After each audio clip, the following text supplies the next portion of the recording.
Coming up this week on the OK Bloomer podcast. Like the number one question she gets asked is, how did they get the name Six, as if she came up with it on her own? And then she mentions the son of the man who created the show. And I wrote, you, Don Rio. Doesn't get named here. Doesn't get named. The son of the man who created the show. He went to school with a girl named Seven. So all they did was subtract one, and that's how they got the name. Don't know about the future. Don't. They don't care about the future, because they live it in the past. Sal and Curtis are taking all 5 seasons of Blossom to task. You'll laugh, you'll cry, you'll be weak in the knees. This show's got more range than Nick on the keys. Only gal in the house, and that's how she goes. One brother was a junkie, and the other one was. Weekly lessons coming fast in the Russo flat. Blossom's teenage girl problems are as big as her hat. So take your opinionations and make them shine. It's the OK Bloomer podcast, and it's about damn time. Don't know. Don't know.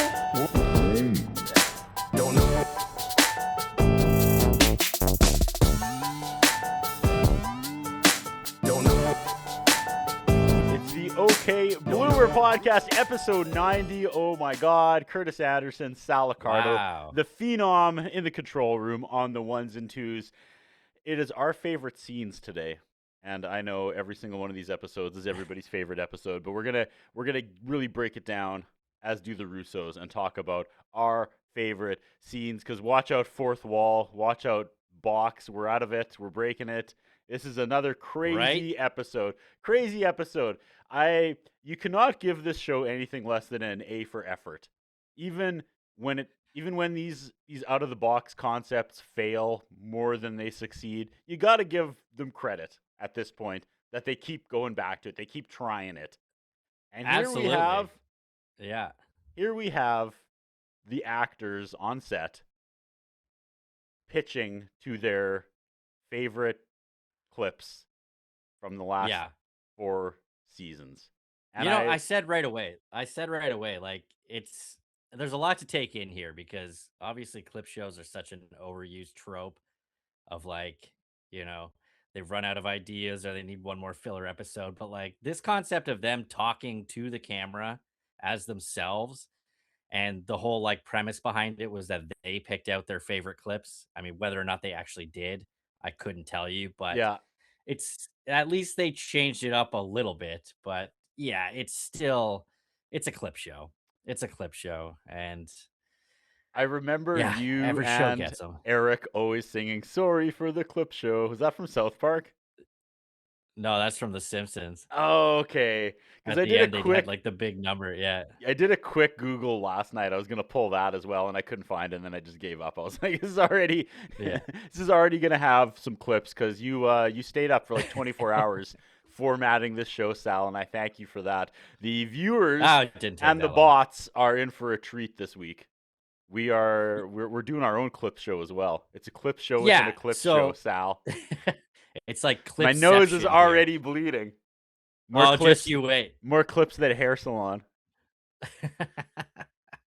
Yeah, so I thought it would be fun that when they throw to the clips of them, of like their favorite episodes or whatever, I would find where we talked about that exact scene in our original review of it. That way we also don't have to do it again. We don't have all the clips to talk about. Some of them are pretty modern. Some of them happened, a few episodes ago even. Yeah. So I don't think there's need to revisit, but we revisit some audio only, and some from our early days of recording the video podcast here. So it'll be fun to like take our own trip into like memory lane here in our own clip show.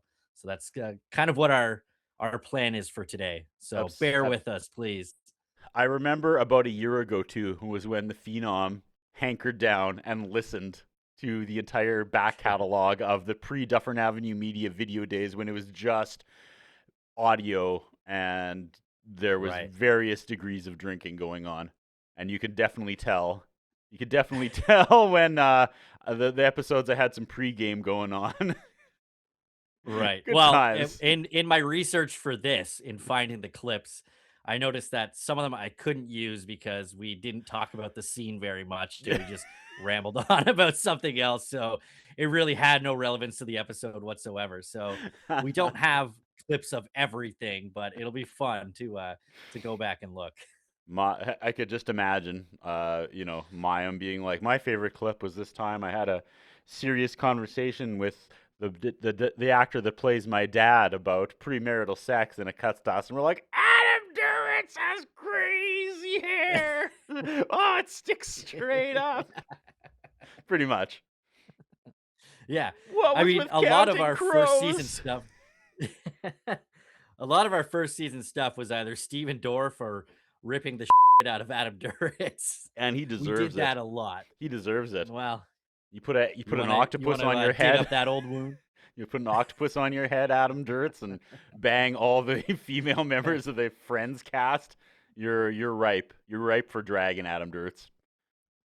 If you read interviews with Adam Duritz, it's funny because he knows he's hated for that reason. He's like, Really? "Yeah. Oh yeah." He's like, people look at me and he's like, this fat guy, this guy cleans up. It's the power of songman, right?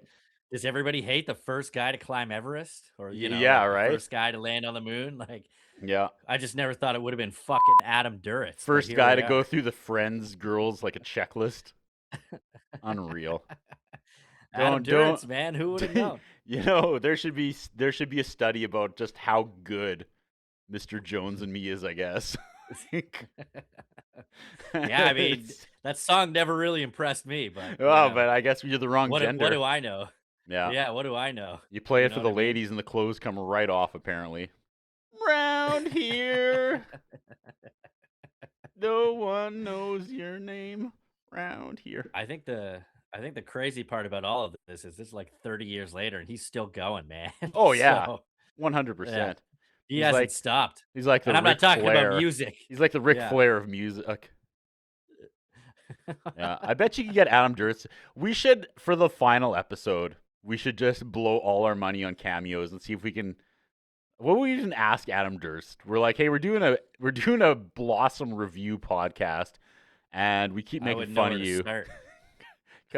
because you're this tub of goo with bad we tear hair. you to shreds on the reg, man. We And tear he'd be you to like, shreds. he would just be like, oh yeah, I want to see you want to see the pictures on my phone, and be like, no, we're good, Adam, we're good. He's like, No, I'm good, I put, Adam Duritz. I put him No, in thank you. alphabetical order.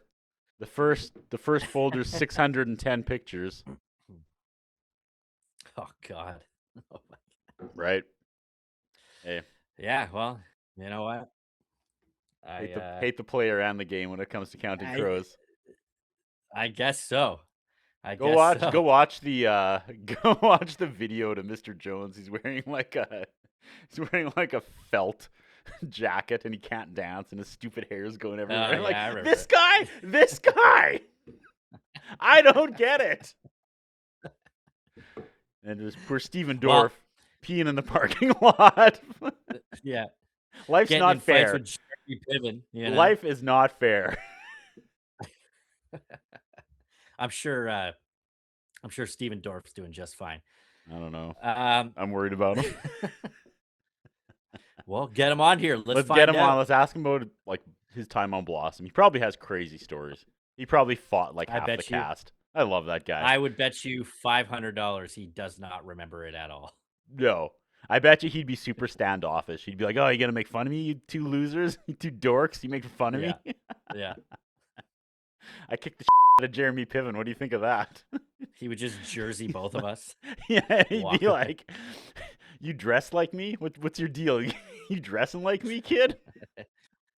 You dress like I'd be me like- from 35 years ago? Yeah. Yeah. Do you remember when Alicia Silverstone pushed you out of the car? that was cool. That was awesome. That Do was you remember awesome. the time? Do you remember the time that you got in a fight with Jeremy Piven in a line Yeah. at the craft service table? Yeah, that's a time of my life I'm not really proud of. Oh, stupid. Okay, let's move on. Did you really pee in the parking lot while everybody yelled at you? That's awesome. I don't think Phenom's getting these it's all- references. That's No, some Chris. it's That's all some right. I classic don't know. Chris Farley. I mean, if you're here for Blossom, you might get those references. 'cause That is it's true. Around the same time period. And I There guess has to. I'm Why do- here for neither. I'm just here to read. All right, I get it. Okay, we'll get it moving. Okay, All right, Jesus. all Not our right. longest Okay, intro, not our that's longest fine. No, intro. no. Wrap it up, boys. You have somewhere to go, We get it. Phenom? Okay, let's Yeah. go. Our favorite scenes. Take it away, We Phenom. got season 4, episode 22, our favorite scenes. Directed by Peter Baldwin, written by Judith D. Allison. First aired on March 14th, 1994, to 15.5 million viewers. Disney Plus says, cast members introduce favorite clips of 4 seasons. IMDb says, the cast discusses their favorite scenes. And TVDB says, cast members introduce favorite clips.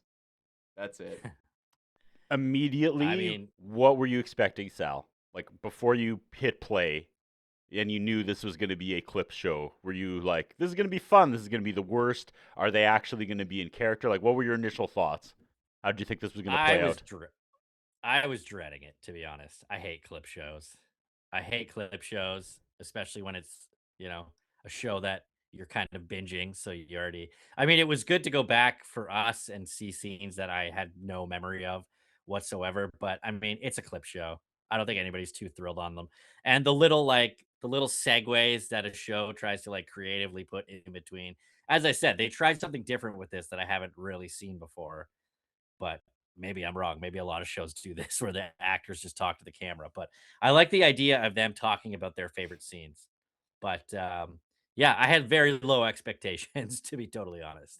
Yeah, me too. I just had this, I wouldn't say dread, but I'm like, they're going to find a way to this up. You know what I mean? They're not just going to do it in that blossom way. Yeah. They're not just going to do it straight. They're going to try to find this cute little angle that is unnecessary and hijacks the show. That was what I was thinking. I was like, Right. okay, how are they going to, Right. Yeah. And that's a fair way to look at it because of, how much they throw to the wall to see what sticks in this show.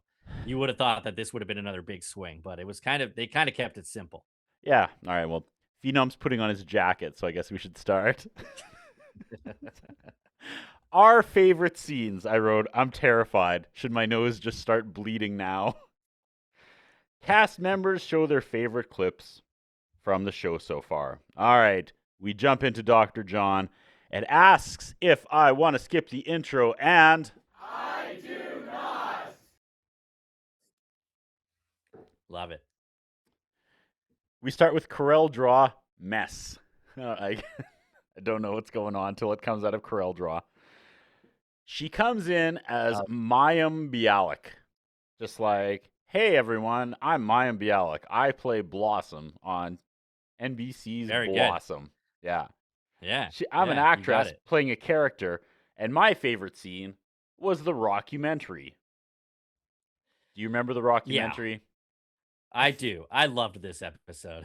I feel like this was one of the first episodes we kind of disagreed on. I think it took me a Really? while to warm up to this episode, if I remember correctly. I was kind of Okay. like, what are we doing? You were all about it, and I wasn't really ready to go there yet with this show, but boy did they make me. Boy did they drag me Yeah. behind the car As for far another as 4 like, seasons. As far as like out of the box concepts go, I think this is the first one that they really took a stab at. Absolutely. And And I think I like the looking idea back, of it, though. grading on a curve, I think this one Yeah. works. Yeah. So this So- was season 2, episode 9, a rockumentary, and there's a scene here where Blossom meets the president of NBC because she is just a global superstar, does it all in music and TV and movies, and yeah. Do we have that Do scene? you have any? We do. We have a clip from our audio only days. I was just seeing if you had anything else you wanted to talk about before we got into it. But I think Mayim enjoyed this because I imagine that was the actual Warren Littlefield, an NBC executive, that she's yelling at. it was, yeah. Yeah. And I know that because of the Seinfeld DVD extras, because he was the executive at NBC at the time that both of these shows were on air. Yeah, it was a good little scene, and we talked about it. If you want to just jump in and take a listen. Someone has a Blossom World Tour jacket, and what happened to that? I would give my left nut for that jacket right now. To walk around in a Blossom World Tour jacket. Now the network executives talk to Blossom. Yes, so it's Warren Littlefield, who was actually the top executive at NBC in the 90s. Right? And she shuts this idiot down. So, I mean, for him to appear on Blossom, does that not tell you that he must be championing this show? Oh, absolutely. And to, like, completely demean himself like that. Yeah, exactly. Like, it was funny. He's a little bitch in this scene, and I loved it. Yeah, so Blossom snaps on her real-life boss. Yeah. Because he calls her show cute. Yeah. And she just totally loses on him. She's like, cute? Yeah, they made this guy a total loser, and I love that. Yeah, he gets dragged out by security. I can see why she loved that episode. She Oh, got yeah. to play opposite of what her character usually is, and she got to yell at her boss. And I'm sure as soon as they yelled cut, everybody laughed and clapped, and they probably hugged. And that's a good day at the office. That's a good day at the office. I'm sure it was. I'm sure it was a lot of fun to do this one because it was also like, you know, like handheld cameras, and they weren't like necessarily in like a set. So it was just it was like an on location shoot, and it was like so many extras. I think we talk about in that episode, like just how many extras were included in the background of this show. Yeah. That it must have been a fun week at the office for that one for sure. I'll admit I was terrified of this episode. I thought this was going to be a tough day at the office for us, but after we kind of set the stage with this, I was like, this might be okay. This might be okay. Right. Yeah. Right. I was feeling a little better. And then we get the Joey scene. Yeah. We go to Joey Lawrence, and his favorite moment is getting to act with some famous guest stars, like the time he got to sing with Melissa Manchester. And I liked this too, because I imagine the real Joey Lawrence at this time is really trying to get that music career launched. And this is the perfect scene. Like, this is completely self-serving, which I guess they all are to some degree. But this is him reminding the world that I bring that up a little later on. He got to sing, or he can sing. And honestly, if that's where his head is at the time in 1994 is Joey Lawrence, getting to sing with Melissa Manchester, even in a goofy scene like this, was probably like a pretty big deal, you know? So all right, well, that's a good way of looking at it. Yeah, there was like you have a contradicting point. Well, Jim, No, go ahead. I mean, I'm gonna tee it up a little bit, but yeah, there's like a page flip. I love how there's like a 3D page flip in between all the actors as it goes to like their different parts. But Joey Lawrence is just like sitting on the arm of the couch, looking all cool. Yeah. He talks about the cameos, and in my head, I'm like, there's so many good cameos in this show. Like, we just had Mr. T, we've had like, you know, what's her name? Stephen Dorff. Stephen Dorff, Sophia from the Golden Girls. I don't know. There's been like Alf. so many random cameos. Alf, how do you miss Alf? But yeah, I was surprised that he picked this one. But now that you mention, you know, he is trying to get his singing career going, I guess that is a good point. So this is a scene where him and Maddie are in his room, and they are singing in harmony. They're harmonizing. And that's the whole scene. That's from season 3, episode 22. The Thrill Is Gone. And we did discuss this scene. Let's have a listen. It's supposed to be a younger Joey here, but like he looks like he's aged 10 years between season 2 and season 3. So he looks like just mad old. And he's in bed, and Maddie's and him start singing the Mockingbird duet from Dumb and Dumber. And it was like, that was the whole scene. Yeah, and he's trying to harmonize. Yeah. And I said, this is not Joey Lawrence's Tatiana Ali moment. We had that a few weeks ago with the music video. No, it is not. This is struggling. Yeah. But they had to show that they could both sing. They're a musical family. Yeah, and it's hilarious that he's as old as he is now. He's just like acting young. He's got this giant like hockey hair, and he's just Joey from the present day sitting in a little bed. Z for effort. Z for effort. Well, here he is, man. But it's like we're in like a flashback of a flashback. Yeah, we're 2 flashbacks deep. I don't I'm getting a nosebleed here, Sal. Yeah, I've lost track of what all this is. Yeah. So is that a flashback of a flashback of a flashback? I What don't we even just know did? what timeline we're on anymore. Yeah, that's A flying dog is gonna go through the screen any minute. pretty much. Yeah, We are breaking all sorts of boundaries here. I feel like this was a show where, once again, we don't know if we're going to the 5th season. So this is like a 22-minute demo reel resume for a lot of these actors. Yeah. I truly That's what feel that way. yeah. And once I kind of looked at it that way, I was like, good for them. Good for this show to be like, let's do an episode just highlighting what these actors think what were their best moments and see what happens. So after the second one, I'm like, I'm on board. I like this idea. Oh wow. Yeah. Okay. Yeah. I mean, yeah, the whole time I was like, I was wondering if they actually did pick out the scenes themselves. I feel like Because if they did. did, then yeah, because I talk about it later on. Like it definitely feels like they're getting some scenes out there to put on their demo reels Mhm. for sure. And I think we Um, underestimate how big of a deal Melissa Manchester was around this time. I mean, she was kind of like folk country, not really what I was yeah, I listening know. to in 1994, but from what I can read about her, that's a big, I mean, she did the Muppets, like, and I'm not being facetious. She was a big enough solo name to do a half hour of the Muppets. That's like Elton John's done that, right? That's good enough for me. For That's good sure. enough for me. And You know? I'm being serious. No, I know. They're Me not too. gonna invite some like D level celebrity like Joey Lawrence isn't gonna host the Muppets in 1994, right? Right. Well, I mean, the show's got BB King. You know what I mean? Like Yeah, they've gotten some real legends. Little yeah, Richard. They've, yeah. they're not So they're not unable to I obtain think we anybody, you know? underestimate how big of a star and how big of a get in general that actress was to play Maddie on this show. And I talk about this a few Salt and episodes later. pepper.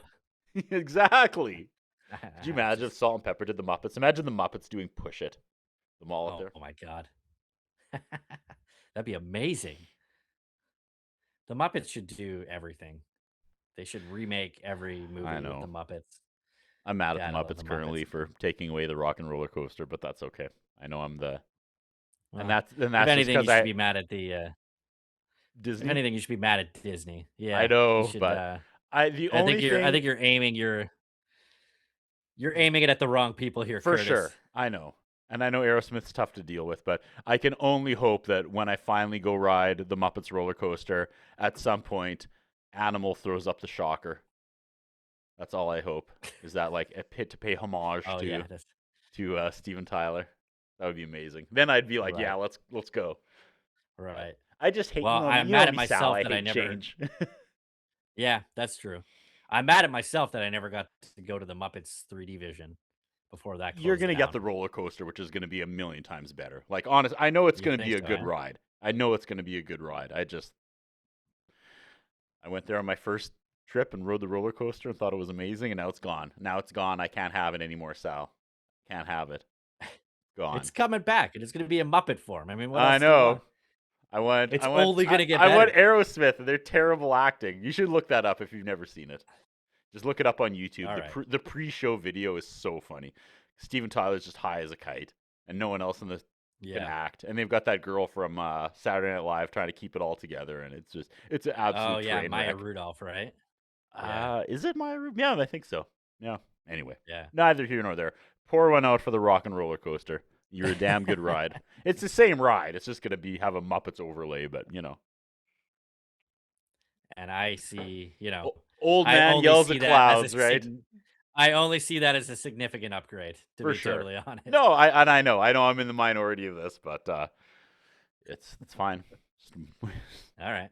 All fine. right. So we get Tony, Michael Stoyanov, pretending to pour a coffee in the kitchen with a bunch of light stands around him. Because, they're on TV, Curtis, and they need to remind us this is a TV set. And I was like, why is he still pretending to pour a coffee here? That really took me out of it. I was like, why is he pretending to be himself, but like pretending to act at something? I don't know. Anyways, his favorite scene was from the on-air pilot, which we actually haven't seen or reviewed yet. I know, right? Which I was thinking because we're planning a trip coming up where we're gonna have some. I don't know if we're supposed to Oh, We had talked about officially announcing this, but we're gonna have some in-person episodes coming up, and maybe our first one should be the unaired pilot because we haven't done yes. it. We should switch it up when we do a bunch in person. Like before we Right. started rolling, we should invite John Green back. And I should try to Yeah. find someone locally, a girl, if we can, locally, or someone that can zoom in or whatever, that was a big Blossom fan and watched it actually as a teenage girl just to get reaction. Try to Yeah. find a super fan. All right. Yeah. Yeah. All right. The ideas are Anywho. rolling here, Curtis. They're rolling, unlike the Rocks. I need to put, no, like the Rocks. I need to put something in here. All right. Yeah. Uh-oh. All right.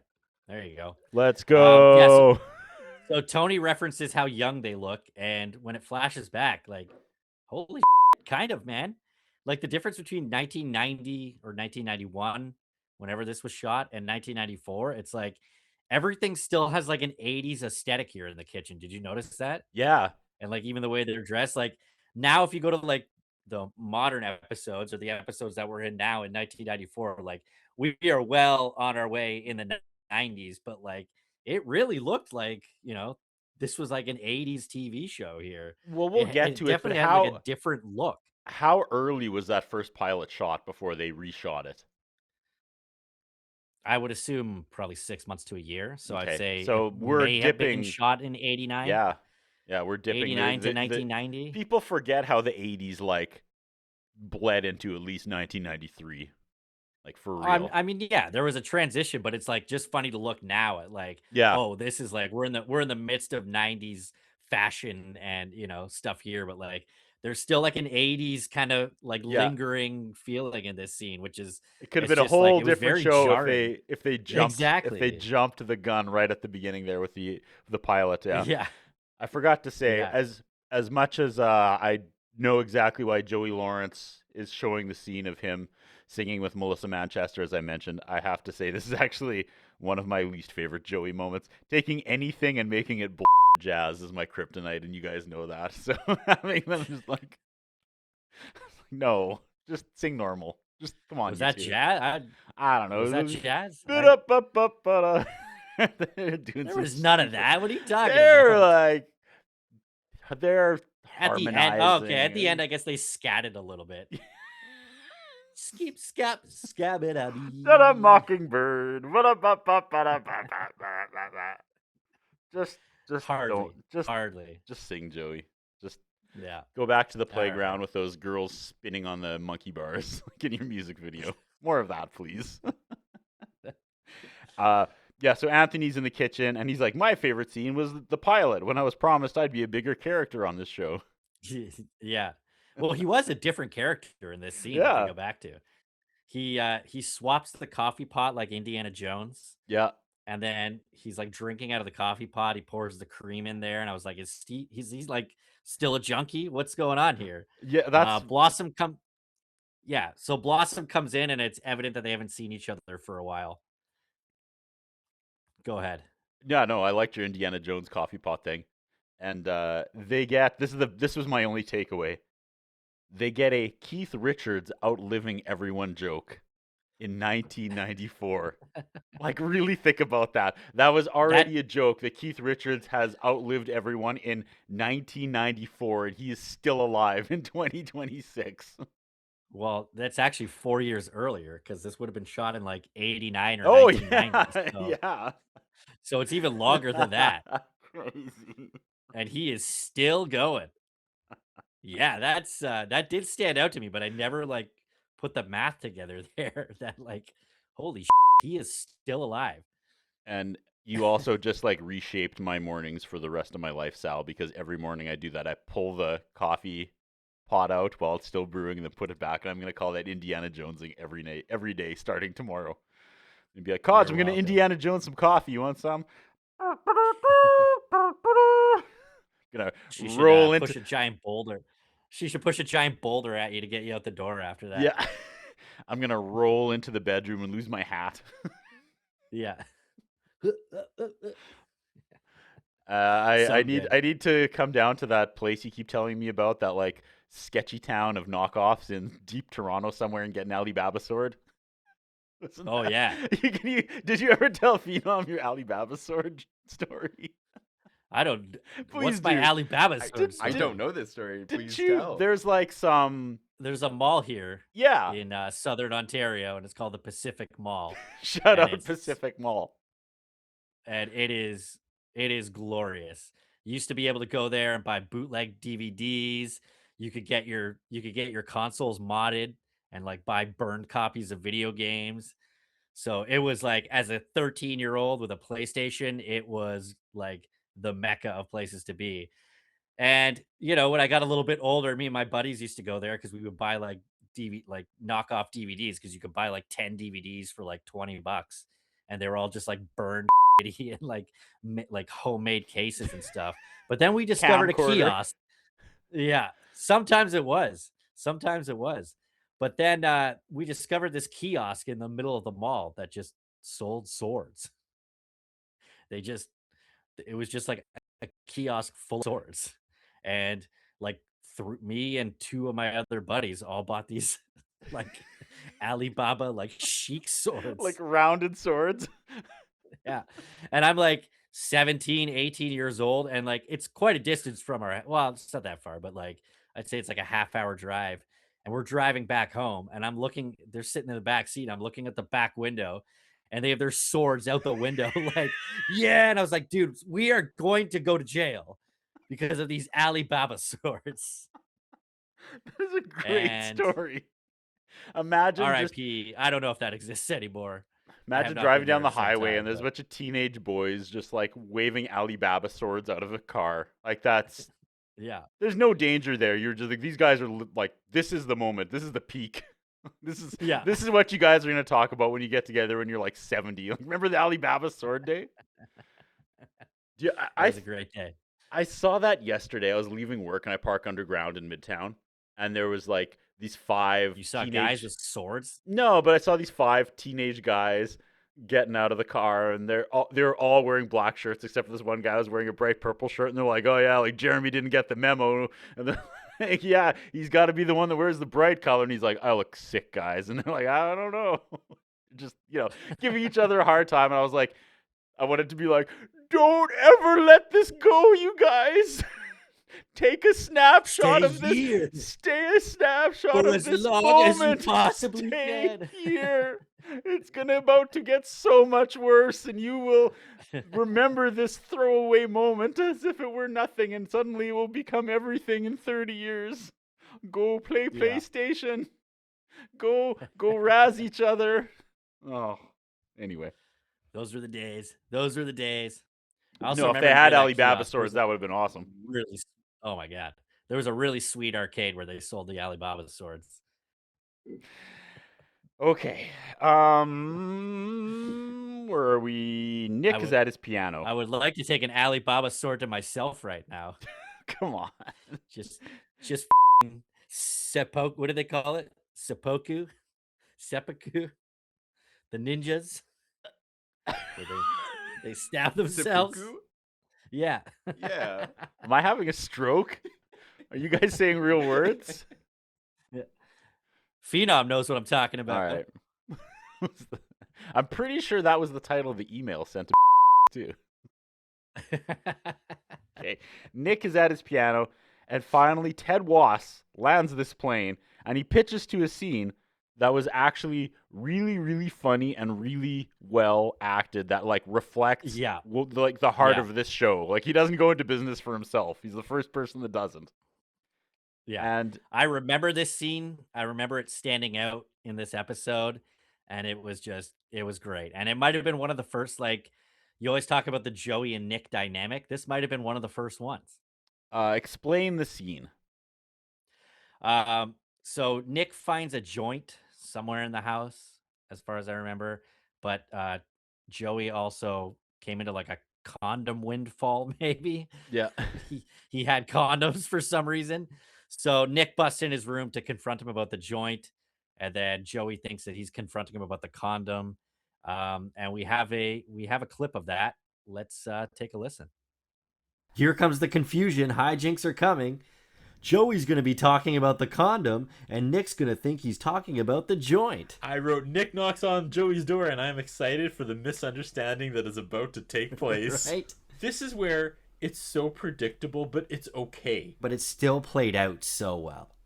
100%. Sometimes predictability is okay when you're in on the joke. Yeah. I don't think writers today realize that. Like, if you're going to do something, if you're going to do a tiny little twist to what would usually happen, that's okay. Everyone's having fun. Yeah. You don't have to swerve constantly, right? That's true. And it works in this exact This moment. scene absolutely showcases that theory. Yep, absolutely. So Joey pretends he's asleep.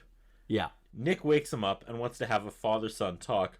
Oh, geez, you found it? Yeah, I found it. Joey goes, oh, I was just going to carry it around. And Nick says, sure. Then you're just going to carry it around. Then you're going to light it up and pass it around to all your friends. I said, we have 2 5-star scripts in a row in season 2. Yeah. This show is finding its stride. Absolutely. Joey is so confused when Nick says he's going to light it up and pass it around to his friends. That is a And I took note here of the crowd reaction because they loved it. Oh, yeah. He goes, you probably didn't think that was going to happen, did you, Joey? And he goes, not in my wildest dreams. And that is such a funny visual. Imagine lighting your condom on fire. Like, poor Joey's so confused at this point. This is a great moment of miscommunication. Absolutely. So, yeah, this is where Nick says, before you know it, you'll use 1 in the morning, a couple at lunchtime, and 4 or 5 at night. And Joey's loving it. And this is where we get the 9th whoa of the series. Yeah, whoa! 7 condoms a day. And Nick goes, condoms? The way Mr. Burns says model in the casino episode. Yeah. Condoms? He's not talking about condoms. He's talking about drugs. And Joey says, so can I keep the condom? And he goes, and he loses it. It starts getting goofy. He has like here. a George Costanza moment here. He freaks out. He's like, Totally. forget about the condom. Wow, we had some conversations on audio only. Yeah, man. That was good stuff. We had the banter going. It was I think there was something about recording late at night with And beers around. yeah, 3 or 4 Yeah. beers deep. But look at us. Yeah. I didn't think I was actually that coherent back in the day. That was good Oh, stuff. come on. Give yourself more credit, Curtis. Okay. Number 1, when is the last time these 2 actors had a scene like this together? It's been way too long. I mean, it happens every so often, but I feel like it's not often enough for the show Yeah. because that is where like money happens, is when it's the 2 of them and there's like a little bit of confusion involved on Joey's part. Anything else to add before I ask you a question about this? No, go for it. Okay. When he pitches to the clip, I swear there is like a 1 or 2 line thing about putting it in your mouth that wasn't on the actual episode, because I feel like I would have remembered that. If you Really? It's like the first thing he says. He's like, yeah, you don't think it's a big deal that suddenly you'll, like, when no one's watching, you'll pull it out and put it in your mouth. And Joey's like, I'll put it in my mouth. And I would have remembered that line. And that's why I wanted to hear us going back and talk, like, the original clip, and we don't mention it. And that was the funniest moment, and I swear they cut that out. I have to go back. I didn't have time. I want to go back to, like, the actual episode and see if that exists in that episode, because I swear it doesn't. Interesting. I swear it doesn't. Like We would have Like laughed an about alt that. take. Yeah. Yeah, for sure. You're right. I mean, you are right. We definitely would have pointed it out. So that's interesting, man. I never put that together. Because I do remember that scene. I remember the banter, and I remember liking it and Yeah. thinking that's money between Yeah. these 2 characters. But I think they must have got cold feet about that line and cut it out of the actual broadcast. But it was, like, still there for the clip. Man, you 'Cause could be yeah, right. it was the first thing they said, and, and my jaw dropped. 'Cause Joey's like, I'll take it out and put it in my mouth. Yeah. Yeah, so Good interesting. line. Good Or else line. we just both completely missed it the first time.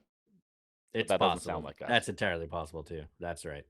We're very thorough here. We're very thorough. All right, 6. Take it away, Sal. Yeah, so there's a bald guy behind a camera using a screwdriver on an ENG camera. 6 walks in through the front door. She mentions here the number 1 question she gets asked is, Yeah. how did they get the name 6? As if she came up with it on her own. She tells the story about how it took her father 6 beers. Uh, and then she mentions the son of the man who created the show. And I wrote, you, Don Rio. Doesn't get named here. Doesn't get named. The son of the man who created the show, who might possibly be Eric Rio, who played airport attendant in Blossom in Paris. Could be. He went to school. He went to school with a girl named Seven. So all they did was subtract 1, and that's how they got the name. So she throws to a clip here. If you're ready to move on to the clip, Isn't there a Seinfeld episode where George wants to name a baby Seven, and then someone steals that idea? He does. And yeah. he does. And I didn't actually look into it, but I wondered if it was like the same writer that carried that over. Oh yeah, good. But probably. Yeah. Anyways, okay. Clip. Yeah. So 6 is talking about her parents getting divorced. This is a really old scene. 6 has Elaine hair, and it's the fakest cry ever. That was my entire takeaway from it. And then they hug at the end of the scene, and that clip is in our intro. I don't have a clip of us talking about this from the past, so if you have any notes on this scene, feel free to share. I don't really remember this scene, but I said this really shows her range, to be honest, and I can see why she chose this. She gets to do like some fast talking, and she's kind of acting, and maybe doesn't cry quite properly, but I think this was her again trying to show other network executives that she can go when it's time to go. This is demo reel worthy. Yeah.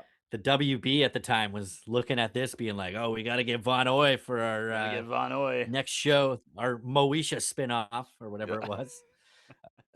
And I was excited because I'm like, okay, so who's left? Like, there's Buzz, there's Vinny. Yeah. Maybe they brought Rhonda back.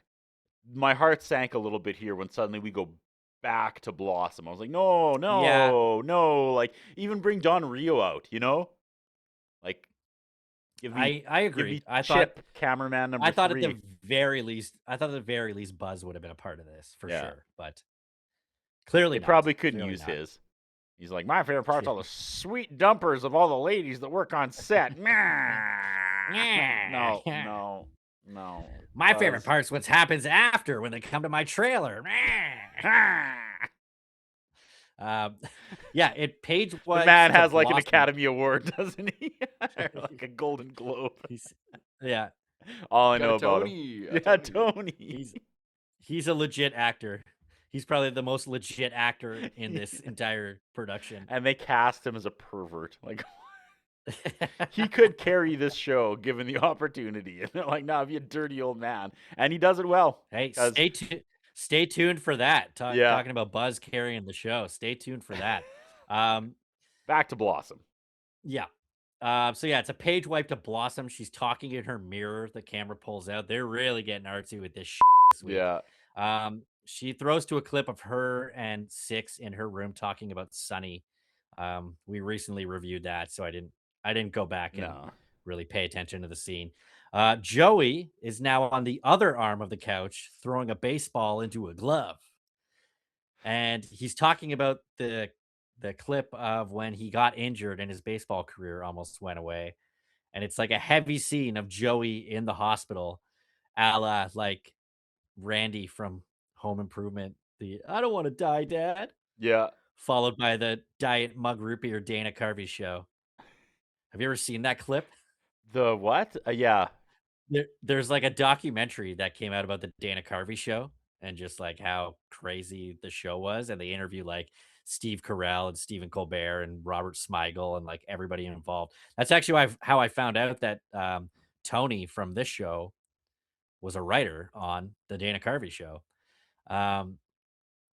But there's like a promo. I guess the one big reason that the Dana Carvey show failed was the time slot that it was in, and it aired on ABC. I think it was Monday nights after Home Improvement. And there's a promo that they show to all the people involved, like on an iPad. Have you seen this? I know what you're talking about. Yeah, the episode where Randy's like crying to his dad, like because he thinks he has cancer, and he's like, I don't want to die. And they're like, a very special episode of Home Improvement, followed up by the Diet Mug Root Beer Dana Carvey show. And then it like cuts back to like Steve Carell and Stephen Colbert. They're just like dying laughing. Yeah. I think you sent me that. It's entirely possible Yeah. that I did. Yeah. Because we got to get into the Dana Carvey show at some point for sure. Absolutely. Yeah. So yeah, this is another like serious scene with Joey and Nick where he's worried about his baseball career, and they're all picking the clips in which they have emotional moments. How old is this clip? What show is this? Do you remember? It wasn't that long ago. It was No. it was at the end of season 3, I believe. Okay. I wrote. I do not have a clip for this. Seeing these heavy scenes, just like, I don't know, feel like the show's kind of slipping currently. Yeah, You know, like Yeah. that was kind of my takeaway from this episode, was like, it's been a while since we've felt like this. Yeah. And I'm maybe they felt that too after the show, and we're like, hey, let's dial it in for the last season. Fingers crossed. But You mean like getting more serious? just but pulling it off. Like, we've had some serious Right. episodes lately, but they have not been as focused as these moments. I remember these moments. Feeling like a big deal. In the last 10 episodes, anytime there's been a serious moment, we've been like, why is this happening now? This Right. came out of nowhere. Right. And it just seemed slapped Yeah. together and rushed, where these ones we're seeing with like Six and Joey, that was like the climax of the show. You know, it led to this moment, and it had some weight, and we reacted Yeah. properly to it. So Right. I don't know. It was like pour one out for how Blossom used to be this episode. Oh, we're missing the old days here. So we're done with Blossom. Yep. We're done with Lawrence and Was again. So we're back to Anthony. And he's like, from Malibu to Correct. Paris, these have been some of our best episodes this season. I strongly disagree. Shut up. Shut up, Joey. Or shut up, Tony. Like, what are you even talking about? Yeah. Go punch the cue card guy if that's what it says. Just no. No. Yeah. But he throws to, I think, one of your favorite episodes. Yeah, hell yeah. where We they go go to back to Disneyland. Disneyland. And Tigger. Yeah, and Yep. yeah, go for it. Tigger hitting on Rhonda. And I wrote, oh my God, Sal, is this the last appearance of Rhonda in a flashback? I wrote the exact same thing. Is I this said, how it "Is ends this-" for Applegate? Yeah. I think it might be, to be totally honest. This might be the last time for her for real. That's She's wild. still credited until the end of season 4, but Yeah. I don't know whether or not she makes an appearance again. And this might be it. This was season 3, episode 19, Best Laid Plans of Mice and Men. And we have a clip. Let's take a listen. Now, Yeah. Tigger is trying to bang Rhonda Joe, and I said, what a contrast. The mascots want to bang Rhonda Joe, and Nick wants to bang the mascots. Just no one can get on the same page in Disneyland today. Isn't that always the way? Apparently not. Yeah.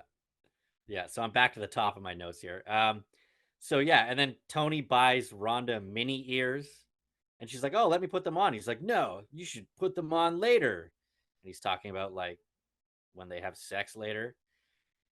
Yeah. Okay. And I didn't even track that. I must have been looking at all the stuff in the background. And then she like gets upset and like walks away from him, and then Tigger comes back up, and Tony basically tells him to off.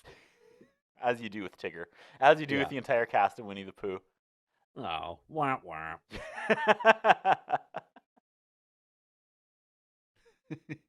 Yes. Great episode. That was a classic on location one for sure. Yeah, So I'm not surprised that they included it. My love of Disneyland just completely clouded everything that happened in that episode. Honestly, all I can remember is that Vinny was like making out with his fat cousin. That was the payoff Right. of that storyline. He was like, "What? It's my cousin. What? Yeah. I put my tongue in her mouth, and it's okay because she's a larger lady." All right. Yeah. Yeah. Sure. Yeah. Yeah. That was one of the biggest takeaways out of like us talking for over 2 hours about them being in Disneyland and all Yes. the Easter eggs. But that was an interesting takeaway for sure. So we go back to Nick, if you're ready to move on. Yep. Go ahead. He's talking about the best father-daughter scenes, and then Did you notice at the end of his little throw, he like takes a bite of like a half-eaten sandwich and Yeah, then well, looks down at it, and it's like, did they cut away from a joke here or something? Like, it made no sense. well, I think he's thought he was gonna do one, and now he's just kind of being pissy, and he's doing the, oh hi, like you interrupted him Yeah. while he was in the middle of eating, and he's like, oh yeah, let's do another. Like he knows how dumb this is. He was up for doing it the first time correctly, and they're like, we need two more from you, Wass. And he's like, oh god. Damn it. So now he's just Yeah. making it look dumb on purpose, so he doesn't feel dumb doing it. That was my takeaway. Okay. Ted Wass wins me over yeah. a little more every time I get to like see the real Ted Wass. Yeah. Wow. Yeah. You like started out liking him to like absolutely hating him, and Yeah. now that we're getting to the end, it's coming back around. Yeah. Yeah. We get an old scene here. Nick is brushing Blossom's hair. No mullet, Nick. He doesn't have a mullet here. It's like a serious talk. This has to be a season 1 episode. Yeah. My only takeaway is that he doesn't want Blossom to date until she's in her 30s. Yeah. Just one of those original scenes. Back when she was if you were in- unpopular and struggling. Yeah. Yeah. I have notes on this as we head towards the end of the season. I've watched ahead, Okay. and I'm trying not to have Right. spoilers, but All right. even before we were talking about Rhonda, and you were like, does she come back? And I'm like, that is one of the biggest conversations I want to have, Sal. Oh wow. I can't wait, man. Yeah. All right. Okay. We'll get to it slowly but surely. So we go back to 6. She flashes yes. back to the episode where Donna DiMucci almost beat her like a drum at school, which is kind of funny. Yeah, I wrote Tori is picking on 6. And I said, go get. I'm pretty sure you're gonna have to bleep that. That's fine. I was like, go see if you can open the locker next door to Blossom's and get that gun. Yeah, right. I legitimately do not remember this episode. It was season 2, episode 16, 3:00, and all is hell, and we have some audio from that. Yeah. So back at school, Blossom and Lou are working out their budget. They have $10 left over for entertainment at the end of the month. He suggests that they move to a nudist colony, and that way they would save money on clothing. Yeah. And then he makes fun of her for being a naggy wife. He's like, oh, you got that nag part down, Yeah. sweetie. Right? Hey, bada bing. Hey! Oh, our budget Little Miss Muffet sat on a tuffet. Our budget's sleeping with the fish, you know what I mean? And then this is where the plot of the episode just comes slapping like, you in the face. Class is over, and they're kind of like flirty with each other, just like joking around. She's got her hand on his shoulder. Yeah.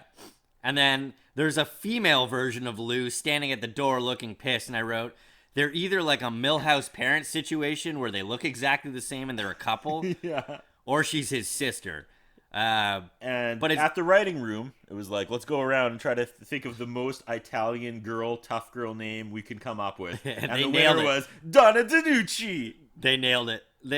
Yeah. Yeah, so 6 asked Blossom if she knew who the girl was, because the girl was like pissed, calling Lou away. Yeah. And it's Donna DiNucci. Hey. It's Lou's girlfriend who transferred from prison. Uh-oh. She transferred from what school? From prison, Blossom. Yeah. I appreciated that. And I said, oh, Blossom's going to get that kicked. I wrote, it has been way too long since we've rapid fired through Italian stereotypes on this show, Sal. What happened to Lou? Why isn't he warning Vinny that Blossom is the worst partner ever?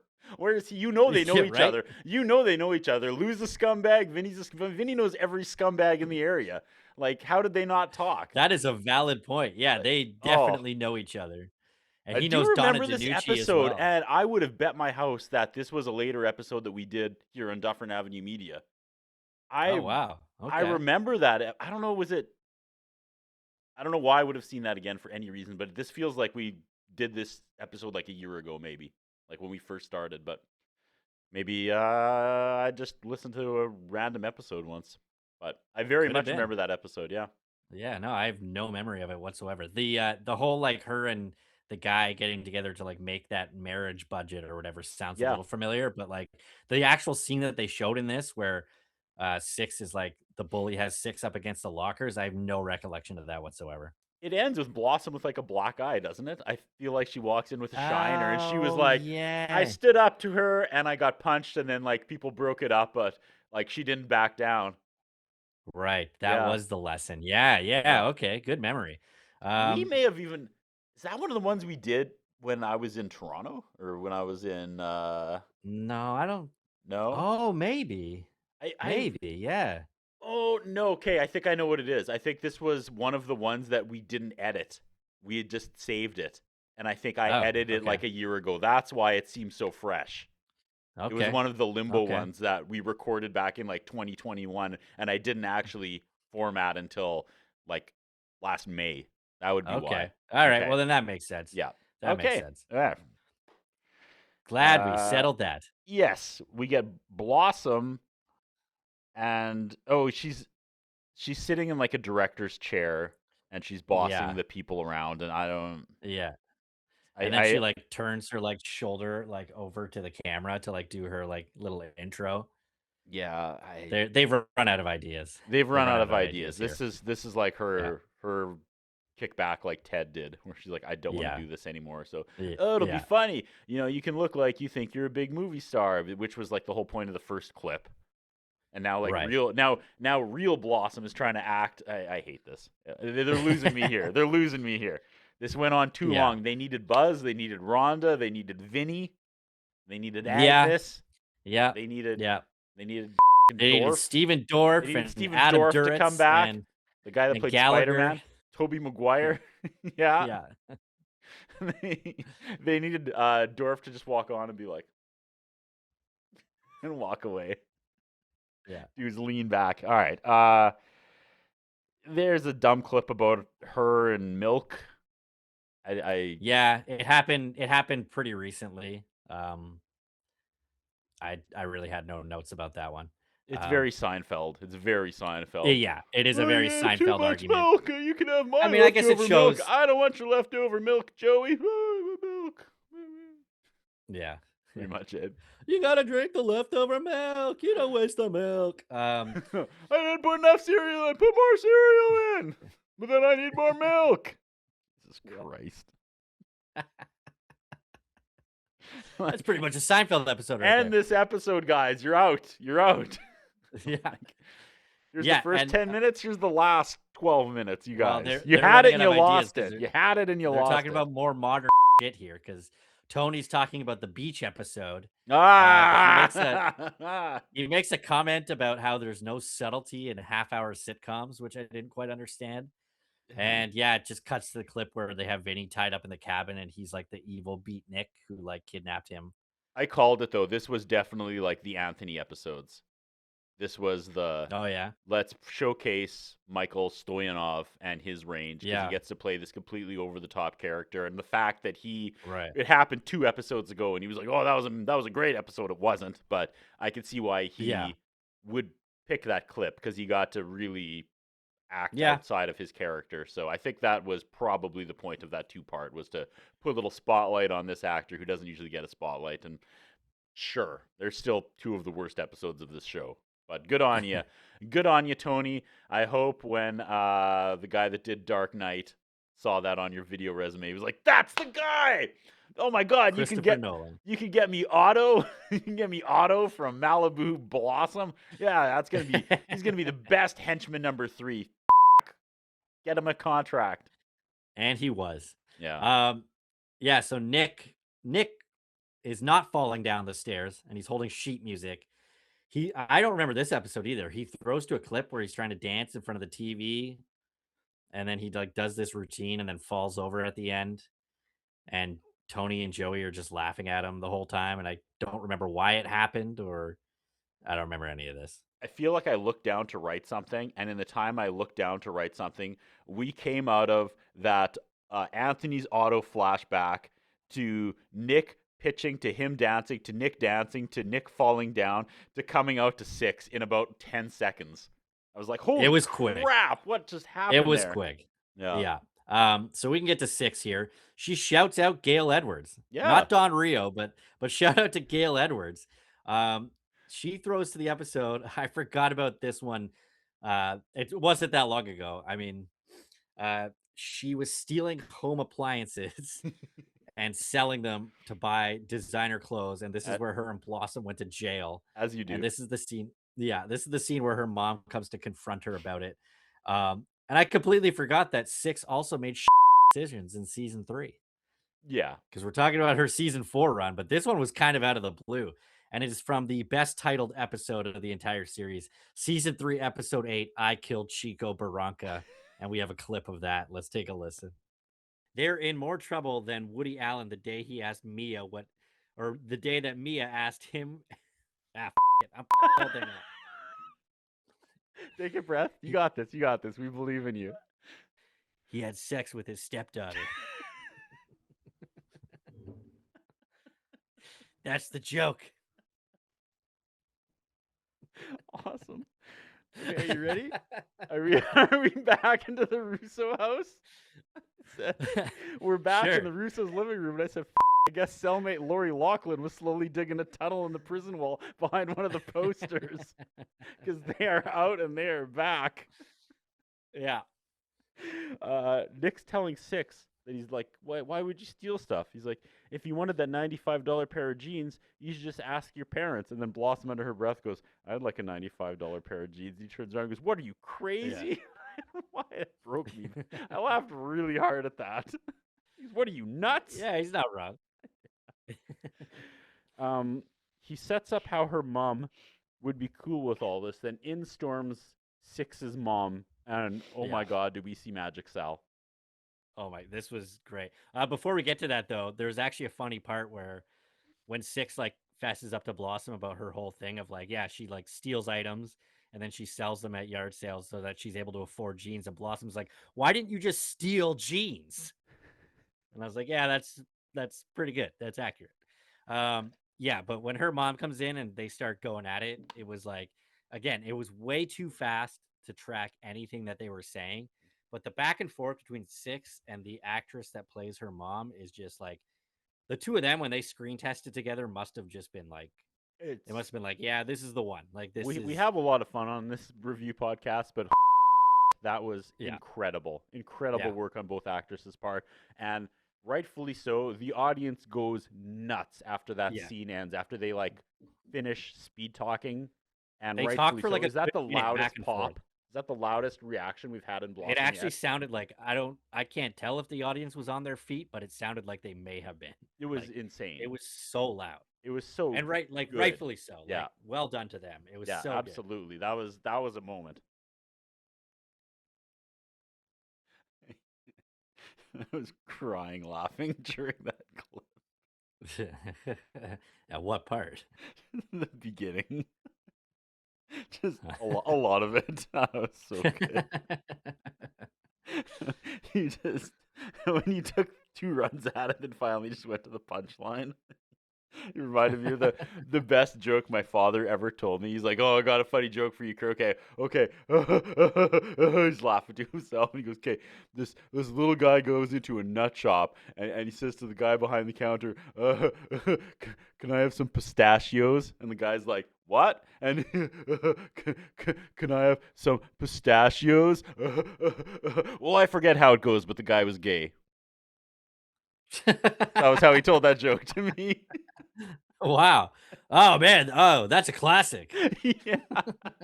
And then he laughed for like another 5 minutes. He never actually told me the proper structure of the joke, but he was good times. Yeah, hell of a moment. Love that she shouts out the actress that plays her mom. Yeah, because we don't see her again on the series, unfortunately. I feel like there's was just great. so much going on with this episode. Like everybody's going into business for themselves and taking little shots, and what they don't say is louder than what they do say. Like I never even clocked that no one mentions Don Rio this whole episode. Anyway. Yeah, I thought that was so funny. So then next we cut to Steven Dorff pissing in the parking lot. And he's like, "Oh hi, I'm Steven Dorff." And you hear that guy from Entourage screaming at him, and he's like, "Shut up! I will end you!" So when I was on Blossom back in season 1, That's what I was hoping Yeah. for. No, we didn't get that. Not quite. Not quite. Blossom throws to the episode, season 1, episode 10, Such a Night. It's where they're talking about Johnny Depp and then another kid that Six wonders if he has freckles on his butt, and the audience like went nuts for that. And I remember talking about that then as well.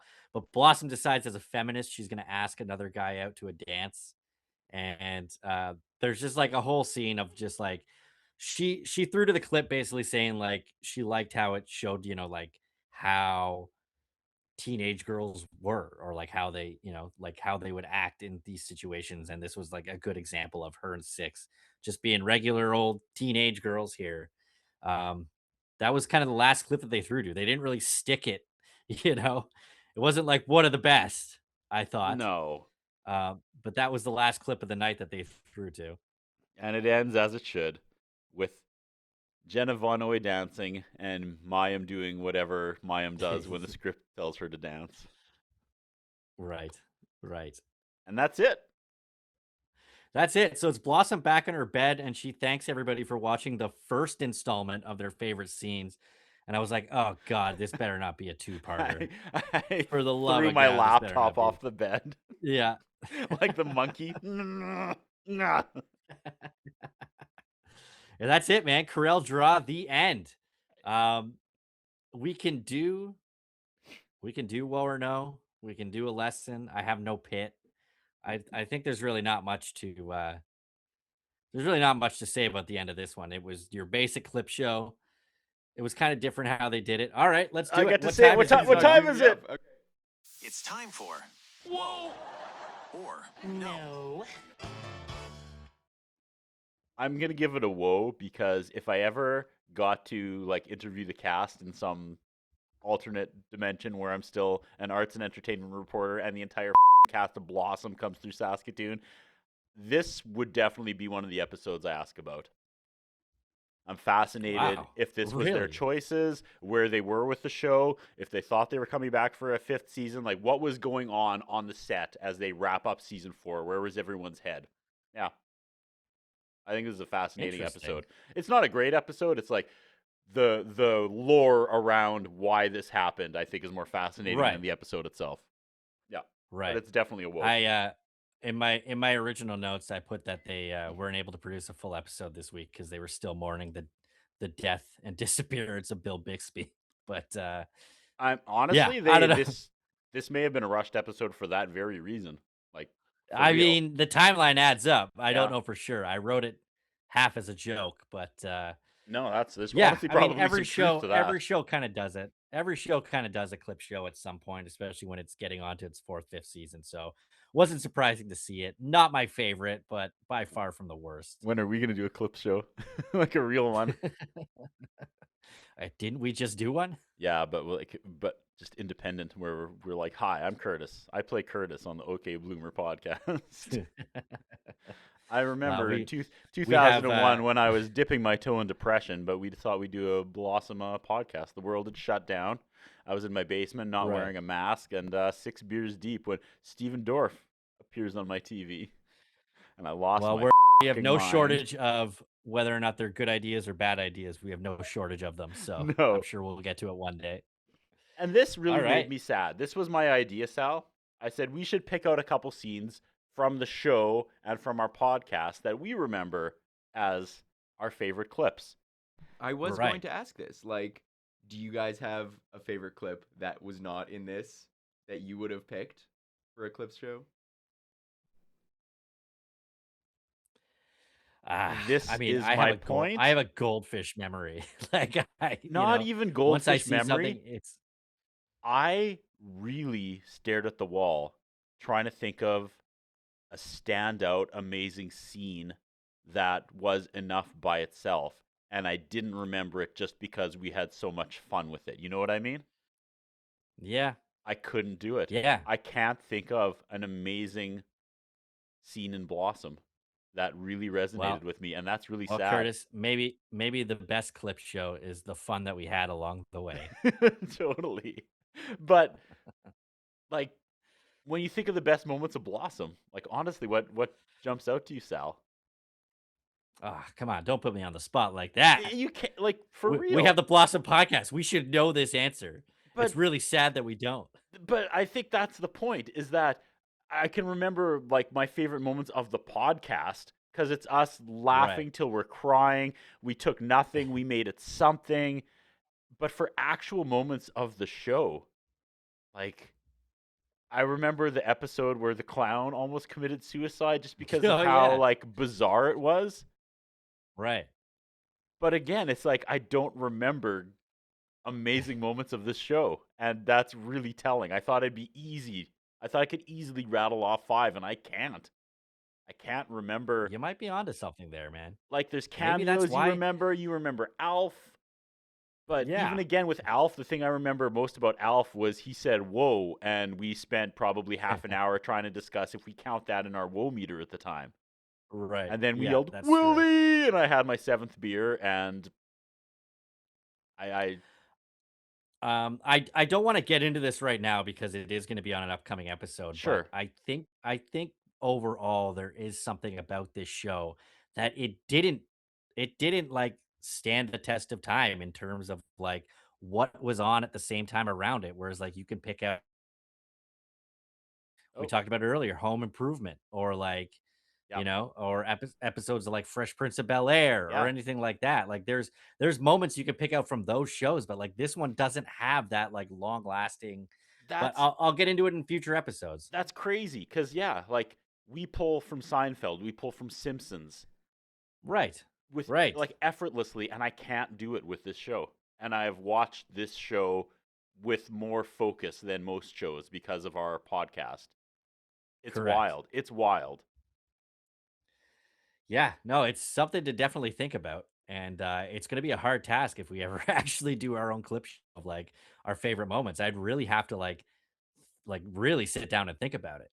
For podcast, one of my favorite moments, one of my favorite podcasts we did, even though I barely remember the actual episode, was I think it was the night before your wedding with you, John Green, and I in the Salt and Pepper episode.